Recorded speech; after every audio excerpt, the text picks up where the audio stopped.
Hi, thanks for joining me on Wonders with Monty. I'm back out at the Truckee with my fly rod, and I'm in the fly fishing only section, which runs from the confluence of Trout Creek down to the confluence of Prosser Creek. And with all regulations, don't get them from me. I always recommend check your regulations from official sources. But this is a barbless artificial only section, flies only. My jigs might classify because under the definition of fly tying, they are hand tied, but whatever. I like to fish with my fly rod too sometimes. It's just not my preferred weapon of choice when I'm looking for big trout in good flowing rivers, but this is good for now. And I'm close to home this week. I hiked like 30 miles the last 2 weeks. And I'm going to be hitting the road for several weeks now that the snow is going to be clearing up above 10,000 feet. So let's just go down and try to get some early morning action and get out of here before the sun comes out. My claim is I'm going to be out of here by the time the sun comes out. That's the claim. Man, it's going to get warm today, I'm sure, but it's pretty chilly right now. And I haven't been down here in a while. Last time I was here, they had really cleared the brush away, but it looks like a lot of the brush is growing back.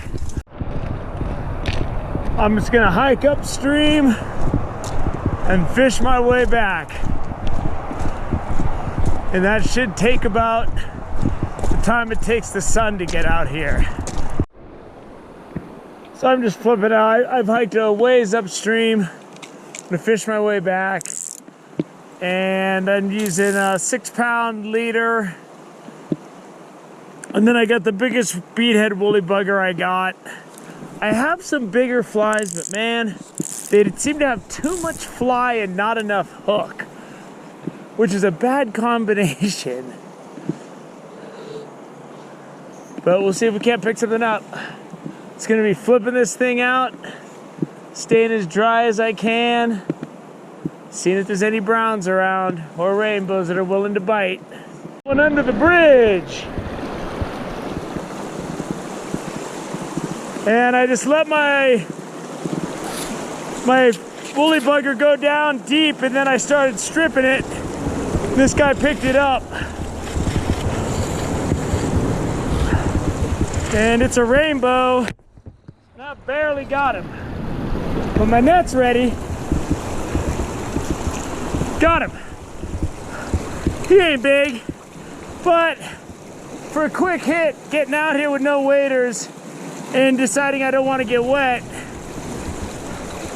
this worked out pretty good. It's a good hard fighting fish. I'm gonna let this guy rest for a second. I'm gonna get my hands wet. I'm gonna hold him up for a second and I'm gonna put him in. This guy looks like he came out of a hatchery. There you go.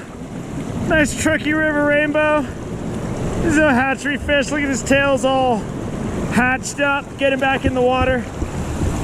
Oh, I'll show you what I was doing.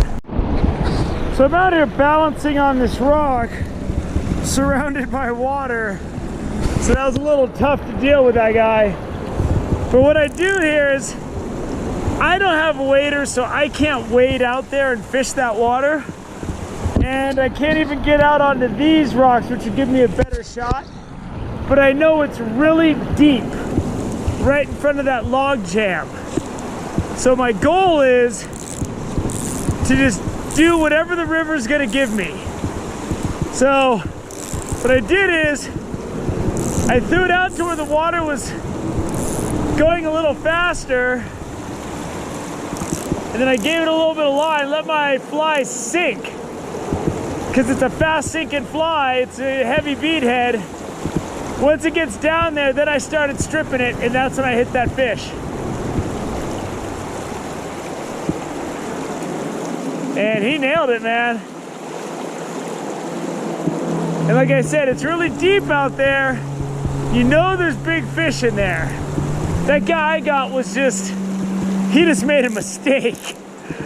Well, I had a smoking hot day fishing for Patreon with brookies up at Winnemucca Lake, up the Carson Pass trailhead. And today I came down really quick. The sun just came up, and I got my one rainbow in the net.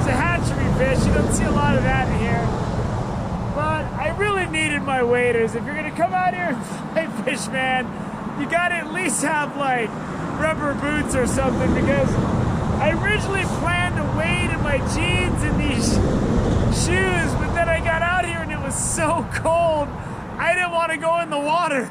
So I decided I'm gonna stay dry, which left me standing on rocks with bushes behind me trying to roll cast this thing out there. But I got my one fish right at the bridge before I quit, so I'll take one today. It wasn't a spectacular fish, but it was a hard fight rainbow, and I just had to figure it out. Sometimes you gotta take what the river gives you. My only shot was from that angle, unless I stood up on this giant stack of driftwood, which isn't a good place to land a fish. So that was fun. This was a quick one. In and out, probably fished for about an hour. Should have brought my waders. Thank you for joining me on Wilderness with Amani. Until next time.